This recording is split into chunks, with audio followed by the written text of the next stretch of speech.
কিয় মাৰোৱাৰী যুৱ মঞ্চ, মাৰোৱাৰী পঞ্চায়ত, মাৰোৱাৰী জনদাতব্য সংস্থা, ভোজপুৰী ছাত্ৰ সন্থা, ভোজপুৰী যুৱ পৰিষদ, বেংগলী ছাত্ৰ ফেডাৰেশ্যন, তোমালোকে কিয় এটা অনুশোচনামূলক অনুকম্পামূলক এটা বাইক তোমালোকে নিদিলা? Hey guys, welcome to my YouTube channel Bhargav vlogs. আজি মই আপোনালোকক ক'ম শিৱসাগৰত এটা ঘটনা ঘটিলে 13 আগষ্টৰ দিনাখন। বাবুপতিত এগৰাকী মহিলাক পিটিছে মাৰোৱাৰী মানুহে, 3-4টা মানে পিটিছে, মানে ৰাস্তা মাজত চুচৰাই নি পূৰা পিটিছে। মানে কি হৈছে, এগৰাকী মহিলা, তাকো এগৰাকী পাঞ্জা খেলুৱৈ মহিলা। মানে আপোনালোকে ভিডিঅ'টো শেষলৈকে চাওক, তেতিয়াহ'লে আপোনালোকে বুজি পাব।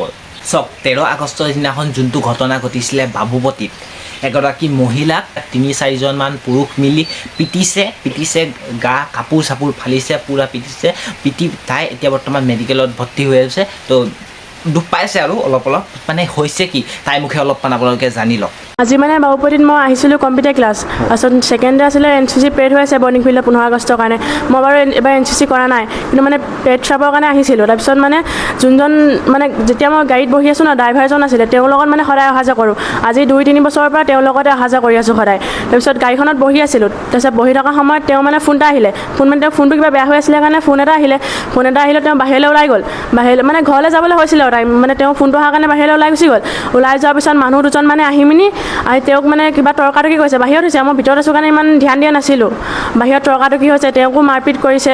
তাৰপিছত মই ওলাই গ'লোঁ চাবলৈ কি হৈছে বুলি। তাৰপিছত মই সুধিলোঁ, আপোনালোকে কিয় ইয়াত তৰ্কাতৰ্কি কৰি আছে, কিয় মাৰিছে? তাৰপিছত তেওঁলোকে কৈছে, তোমালোকে ইয়াত বোলে গাড়ীত বহি বোলে ড্ৰাগছ লৈ আছা বোলে, তোমালোকে কিবা কৰি আছা বোলে, সেইবুলি কৈছে। তাৰপিছত তেনেকুৱাত মই কৈছোঁ, আমি একো ড্ৰাগছ লোৱা নাই, আমি একো নিচাযুক্ত বস্তু সেৱন কৰা নাই। তাৰপিছত তেওঁ কৈছে, নহয় বোলে, নহয় তোমালোকে ইয়াত বোলে গাড়ী পাৰ্কিং কৰি বোলে ইয়াত কিবা কৰি আছা বোলে, তেনেকৈ কৈছে। তাৰপিছত তেওঁলোকে তাৰপিছত মোক চোলাত ধৰি মাৰিছে, মাদাম চুলিত ধৰি মানে গাড়ীখনত মাথাটো মাৰি দিছে। তাৰপিছত মই কৈছোঁ, মই ল'ৰা নহয়, মই ছোৱালী হয়, মোক নামাৰিব আপোনালোকে, তেনেকৈ মোক নামাৰিব। তাৰপিছত গোটেই মানুহ মানে গোট খাই গৈছে, আৰু মানুহখিনিও কৈছে যে ছোৱালীজনীক আপোনালোকে ইমান জল্দি হাত নুতুলিব। 3-4জনমান মানুহে আকৌ চোলাত ধৰি গোটেই মানে গোটাম চোটাম ফালি চুলিত ধৰি মানে গাড়ীত মাথাটো মাৰি দিছে আৰু বহুত টাইম মাৰিছে। আৰু তাৰপিছত যোনজন ড্ৰাইভাৰ আছিলে, তেওঁ মানে এৰুৱাবলৈ চেষ্টা কৰিছিলে, তেওঁক ধৰি মানে তাৰ মানে ছাইডত এটা ঘৰ আছে না, ঘৰটো ভিতৰলৈ একদম টানি লৈ গৈছে। আৰু কি কৰি আছা বৰ্তমান তুমি? এতিয়া মই আছাম এনাৰ্জি ইনষ্টিটিউটত fire and safety engineering course কৰি আছোঁ। তোমাৰ নামটো? জিমি দাস। ঘৰ কোন জেগাত? ঘৰ দিছামুখ জেলগাঁও। আজি কেলৈ আহিছিলে শিৱসাগৰলৈ? আজি কম্পিউটাৰ ক্লাছ এণ্ড NCC পেড চাবলৈ আহিছিলোঁ। তুমি ক'ত দুখ পাইছা এতিয়া? এতিয়া মই বুকুত অলপ দুখ পাইছোঁ আৰু মাথাত দুখ পাইছোঁ মাৰাৰ কাৰণে। আৰু এইটো আঙুঠিটো গোটেই মানে মাৰিছে, এনেকুৱা আঙুঠি বেকা হৈ গৈছেগৈ। এতিয়া ডক্টৰে কি কৈছে? বেডত যে থাকিবলগীয়া হৈছে? ডক্টৰে কি কৈছে মই ভালকৈ গম পোৱা নাই, মোৰ পেৰেণ্টছে গম পাব। এতিয়া তোমাক ভৰ্তি হ'বলৈ দিছে?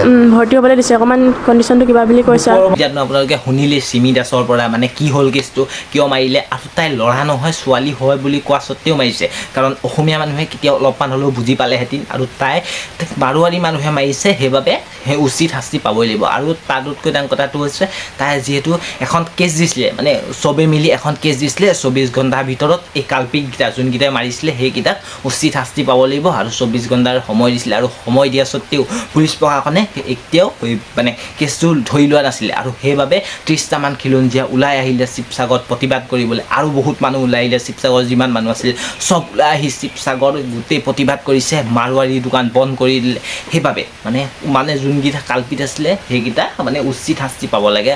আৰু বৰ্তমান শিৱসাগৰত প্ৰতিবাদ এই কাৰণেই হ'ল, যিহেতু পুলিচ প্ৰশাসনক FIR দিছিলে, FIR দিয়া 24 ঘণ্টাৰ পিছত যদি আৰক্ষীয়ে ধৰিব নোৱাৰিলে, সেইবাবে প্ৰতিবাদ কৰিলে। আৰু গোটেই খিলঞ্জীয়া অসমীয়া ওলাই আহি গোটেই শিৱসাগৰ গোটেই ঘেৰা দিলেহি, গোটেই চবেই মানুহে প্ৰতিবাদ কৰিলে। আৰু তাতোতকৈ বেয়া কথা হৈছে, মাৰোৱাৰী মানুহে এজনী অসমীয়া ছোৱালীক মাৰিছে সেইটো। আৰু এতিয়া ৰাইজৰ এটাই দাবী, যোনকেইটা কালপিতে চিমি দাসক মাৰিছিলে, বিনা কাৰণত মাৰিছিলে, আৰু চিমি দাসৰ সেই কালপিতকেইটাই চিমি দাসৰ ভৰিত ধৰি আৰু সিহঁতি ক্ষমা খুজিব লাগিব। আৰু যদি সিহঁতি ক্ষমা নোখোজে, তেতিয়াহ'লে আমাৰ খিলঞ্জীয়া আৰু দৌল সংগঠন মিলি সিহঁতি ডিচিশ্যন ল'ব। আৰু ছোৱালীজনী বয়স আছিলে, যোনজনী চিমি দাস নামৰ ছোৱালীজনী, তাইৰ বয়স আছিলে 18 বছৰ। আৰু আপোনালোকক মই এইটোৱে কওঁ যে আজিকালি ছোৱালী বহুত ছেফটি থাকক। বহুত আজিকালি মানে মানুহবোৰৰ কি হৈছে, আপুনি নিগেটিভটো ভাবিব, সিহঁতি পজিটিভটো কৰিব, সেনেকুৱা হৈ গৈছে মাইণ্ডছেটটো।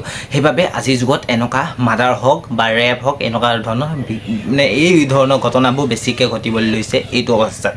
মানে আপুনি যদি নিগেটিভটো ভাবে, সিহঁতি পজিটিভটো ভাবে। সেইবাবে ৰেপ মাৰ্ডাৰ এইবোৰ কেছতে হৈছে। তো আপোনালোকে নিজে সুৰক্ষিত হৈ থাকক, বা বহুত যুগত ছোৱালী বহুত সুৰক্ষিত হ'ব লাগে, কাৰণ আমাৰ এই দেশত ছোৱালী সুৰক্ষিত নহয়, সেইবাবে এনেকুৱা ঘটনা ঘটিছে। আৰু এতিয়া মই বৰ্তমান চিমি দাসৰ কথা কোৱা নাই চিমি দাসক বিনা কাৰণত সিহঁতি মাৰিছে আৰু সিহঁতি উচিত শাস্তি পাবই লাগিব সেইবাবে সিহঁতক পূৰা দল সংগঠনে বান্ধি লৈছে সেইবাবে পূৰা প্ৰতিবাদ আৰু আন্দোলন চলিব আৰু যদি সিহঁতি সেই উচিত শাস্তি নাপায় তেতিয়াহ'লে খিলঞ্জীয়া অসমে চব মিলি সিহঁতৰ ডিচিশ্যন ল'ব ঠিক আছে আৰু এতিয়া এইখিনিতে এটা কথা কৈ দিওঁ আপোনালোক সকলোৱে যোনবোৰ ছোৱালী আৰু আপোনালোকে সকলোৱে ছেফটি থাকক মানে আজিৰ যুগত ঘটনাবোৰ দেখিছে নহয় এই মাৰ্ডাৰ কেছ ৰেপ কেছ এইবোৰ এনেকুৱা ধৰণৰ যি কেছ আহি আছে সেইবাবে আপোনালোকে সকলোৱে মানে সুৰক্ষিত হৈ থাকক সজাগ হওক এই ভিডিঅ'টো ইমানতে সামৰণি মাৰিছোঁ যদি আপুনি হ'লেও অকণমান হ'লেও ভাল পাইছে তেতিয়াহ'লে ছাবস্ক্ৰাইব কৰি দিব আৰু আজিলৈ ভিডিঅ'টো ইমানতে সামৰণি মাৰিছোঁ তো এনেকুৱা টেকনিকেল ভিডিঅ' বা এনেকুৱা ব্লগ যিহেতু মই ট্ৰেভেলিং কৰোঁ আৰু এনেকুৱা ভিডিঅ' দিওঁ আৰু এই ভিডিঅ'বোৰ কাৰণে আপোনালোকে ছাবস্ক্ৰাইবটো কৰি থৈ দিব প্লিজ বাই বাই